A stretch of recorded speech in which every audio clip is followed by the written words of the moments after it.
Assalamualaikum. Wilujeng enjing pamiarsa.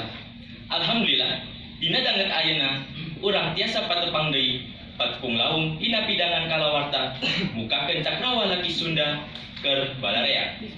Tangtosna dina edisi Dinten Kemis kaping 20 September 2018 direncangan ku Sim Kuring Pun Wafi Fadlur Rahman. Pamiarsa, kumaha darama mugia aya dina ginulur karahayuan ginanjar kawilujengan.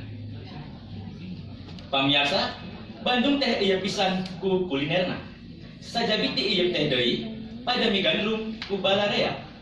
Hiji di antarana nyaeta kupat tahu gempol. Kupat tahu nu geus aya di taun genep 5an keneh sumangga yanggakeun bae wartana. Kupat tahu gempol teh kaasup salah sahiji kuliner anu kajojo di kota Bandung. Buktina nu ngadon ngarasakeun nikmatna ieu kaolahan teh teu weleh meurul wae. Tapi kakalan-kalan mah konsumenna kudu ngantai heula nungguan tempat ieu jadi kosong. Nu migandrung eta kupat tahu nu pernahna di jalan gempol teh lain wae urang di Bandung. Tapi oge warga di luar daerah kaasup di Jakarta, Bogor, jeung daerah sejenna. Pajabat jeung artis oge rea mikaresep kana ieu kuliner. Nurutkeun kateranganana, kupat tahu gempol teh ditaratasna ku Hajah Maria.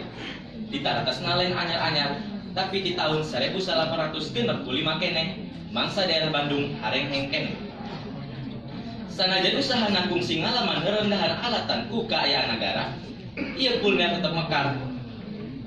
Ieu kuliner tetep ngadeg jeung mekar tepi ka ayeuna. Samalah kadinakeun teh beuki sohor jeung pada migandrung bae. Anu ngokolakeunana geus baganti sababaraha kali. Ngan sok sanajan geus ganti juru masak atawa anu ngokolakeunana, rasana mah ieu milu ganti. Rasana angger cara mimiti dijieun ku naratasna, sabab geus kabuktian rasana beda punjul tinu sejen. Kupat tahu gempol empuk kupatna, pedo tahu jeung bumbuna. Kurupukna biasana lain kurupuk biasa, tapi kurupuk kemplang nu ipis tur rangu. Nya alatan eta kupat tahu gempol kakoncara ti bihari tepi ka kiwari. Pamiarsa, sakitu warta nu kapihatur Dinten Kemis kaping 20 September 2018. Sim Kuring asmana Wafi Fadlur Rahman. Seja amit mundur, amit mungkur. Wassalamualaikum warahmatullahi wabarakatuh. Hurip Sunda.